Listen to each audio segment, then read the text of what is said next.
ओम नमः शिवाय। ओम नमः शिवाय। ओम नमः शिवाय। ओम नमः शिवाय। ओम नमः शिवाय। हर हर महादेव।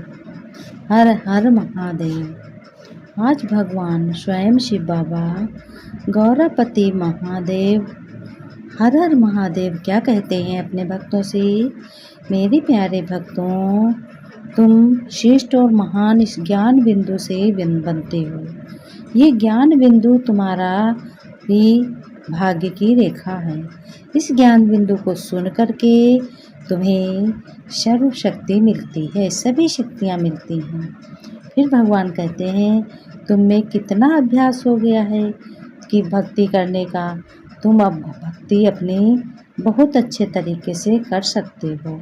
और भक्ति करते करते तुम अपने भगवान शिव बाबा हर हर महादेव का आकार भी देख सकते हो।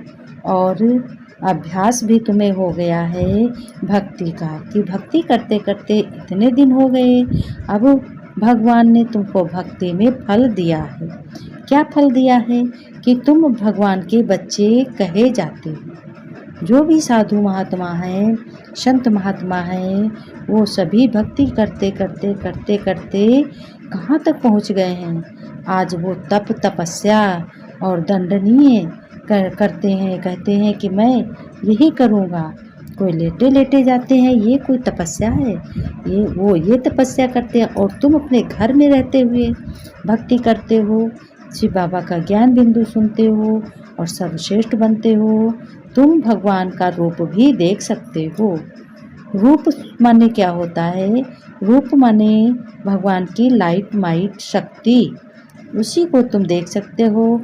और सभी भक्तों ने अपना अपना क्या किया है, अब जो जो भक्ति में फल पाया है वो सभी को सुनाया है, और अंत में सबको सुनाया है और सभी को ही बताया, कहा कि भक्ति करो। भक्ति करते करते ज़्यादा दिन जब हो जाते हैं तो तुम ही बच्चे सर्वश्रेष्ठ बनते हो।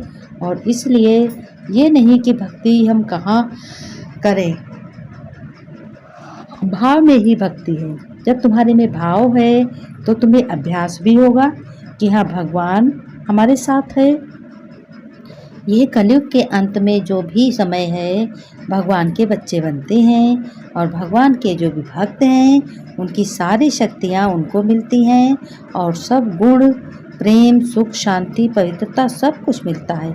कौन देता है? एक गौरापति हर हर महादेव शिव देते हैं। वो निराकार हैं और कोई मनुष्य आदि दे नहीं सकते। अगर तुम अभ्यास करते रहोगे, भाव होता रहेगा, तो तुम्हें ये मालूम है कि ये युग बहुत ही कल्याणकारी है। जो भगवान के बच्चे बन जाते हैं और वो बहुत कल्याणकारी युग है। भक्ति करते करते कल्याण करना भी आप सभी लोग सीख गए हो। किसने कहा? भगवान ने। भगवान कहते हैं, मेरे भक्त असली तुम्हारा आनंद सुख बहुत कुछ तुम्हें मिलता है, इसलिए तुम्हें सब कुछ सत्य ही मिलता है। सत्य भगवान है, सत्य तुम हो, सत्य शक्ति है।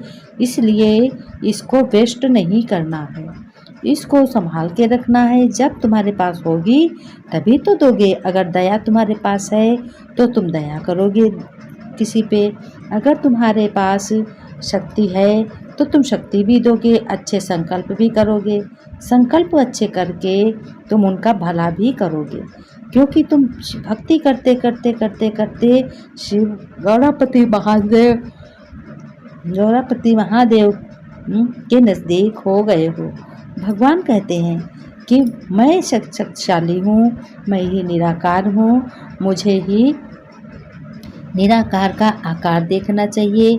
तुम्हारा ऐसा ही रूप भी बन जाना चाहिए, स्वरूप। जब तुम मुझे देखते हो कि मैं बिंदु हूँ, तब तुम्हारा स्वरूप बन जाना चाहिए।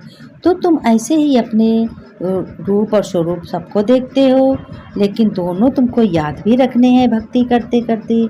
भक्ति करने का अभ्यास बहुत कंप्लीट होना चाहिए, क्योंकि अंत के लिए तुम्हें बहुत सारी बातें ज्ञान बिंदु से ही मिलेंगी। अंतिम समय की क्या परीक्षा होती? जो तुम्हारे सामने जो कुछ भी कर्म का फल मिलता है वो तुम्हारी तुम्हें सुख है, वो तुम्हारा सुख है। जो तुमने पुण्य कर्म किए हैं और जो अच्छा मिला है वो तुम्हारा सुख है। जो तुमने पाप कर्म किए हैं वो तुम्हारे दुख के रूप में आता है। दुख माने जब दुख ऐसी स्थिति आ जाए तो तुम जानो ये मेरी परीक्षा हो रही है, भगवान परीक्षा ले रहे हैं। तो इसलिए तुम्हें परीक्षा में पास भी होना होता है। इसलिए तुम्हें क्या अंतिम समय में तुम्हें अच्छे से अच्छे नए सब करने चाहिए, नए कर्म करने चाहिए, अच्छे कर्म करने चाहिए, श्रेष्ठ कर्म करने चाहिए। और तुम्हें पूरी याद होनी चाहिए कि हम भक्त हैं, हम भगवान के भक्त हैं, किसी अन्य देवता के भक्त नहीं हैं। अगर तुम्हें याद रहेगा कि हम शिव बाबा के भक्त हैं और हमें भक्ति में शक्ति मिलती है, भक्ति में भाव भी मिलता है, भाव के बिना भक्ति नहीं, भक्ति के बिना भाव नहीं। इसलिए तुम्हें याद होना चाहिए कि हम ऊंचे से ऊंचे भक्त, श्रेष्ठ से श्रेष्ठ भक्त, महान से महान भक्त बन रहे हैं। और ऐसी भक्ति में तुम्हें क्या है, फुल मोक्ष से पास होना है। फुल मोक्ष से पास होना है, नया जीवन मिलेगा। नए जीवन की तुम्हें कर्म अच्छे करने हैं। नया जीवन मिलने के लिए तुम्हें निराकारी शक्ति से और अपने कर्मों से, अच्छे कर्मों से तुम्हें अपना भाग्य भी लिखना है। भाग्य लिखते लिखते तुम्हें अपनी जीवन रेखा बहुत सजानी है, बहुत श्रेष्ठ कर्म करना है। और क्योंकि जब श्रेष्ठ कर्म होंगे तो धर्मराज का भी हुक्म नहीं चलेगा। इसलिए तुम्हें बहुत पक्का भक्त भी बनना है। और भक्त बनते बनते तुम श्रेष्ठ बन जाते हो, महान भी बन जाते हो। तुम्हें बहुत ही आनंद होता है क्योंकि आनंद सागर के तुम भक्त हो, बच्चे हो। और इसीलिए तुम्हें कहा गया है कि ज्ञान बिंदु सुनना है तो अच्छे श्रेष्ठ पवित्रता भी होनी चाहिए। पवित्रता नहीं तो क्या होगा, कुछ नहीं होगा। जब तुम हद से ज़्यादा चीज़ पाते हो तो तुम्हारे अहंकार आ जाता है। इसलिए जो कुछ भी है, पैसा है, बिजनेस है, घर है, परिवार है, सब कुछ भगवान को सौंप दो। तुम आनंद से रहो, मौज करो। और जब तुम भगवान की याद करके कोई कर्म करते हो उसमें अथाह सुख मिलता है। वही अथाह सुख तुम्हारा सच्चा प्यार भी है। और कैसे तुम पहचानते हो भक्त तुम हो, तुम्हें कौन सा बैलेंस रखना चाहिए। तुम्हें भक्ति का, शक्ति का और गुणों का बैलेंस बहुत रखना चाहिए। वैराग्य भी होता है और बेहद का भी है। और तुम्हें कौन सा याद रखना है कि हमें क्या करना है।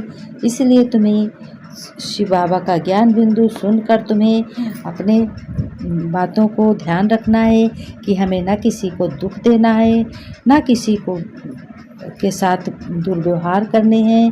दुर्व्यवहार करने से ही तुम्हारे पाप तुम्हारे ऊपर आते हैं। जब अपने विचार तुम बदलते हो तो आपकी नई दुनिया स्वतः बदलने लगती है।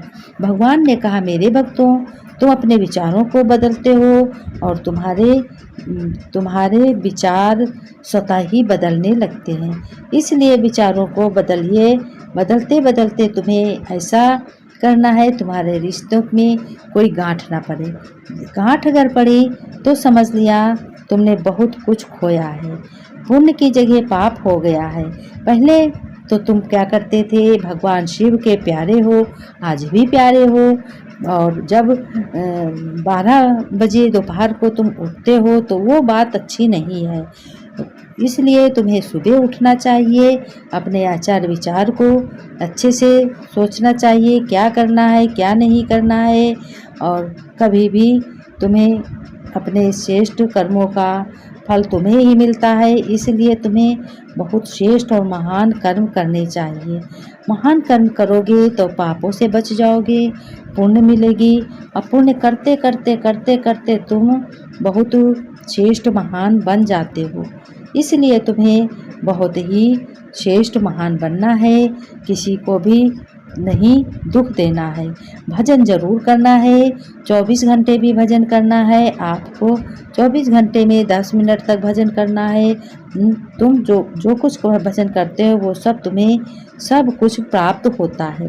प्राप्त करते करते तुम्हें कितना समय लग जाता है। और कहते हैं कि अपने घर गृहस्थ में रहते हुए अपने घर में भजन करें, भगवान शंकर को भेंट कर सकते हो। और जो गलत व्यवहार कर, मस्त रहो, स्वस्थ रहो और व्यस्त रहो, घर घर में रहते खुश रहो। हर हर महादेव, हर हर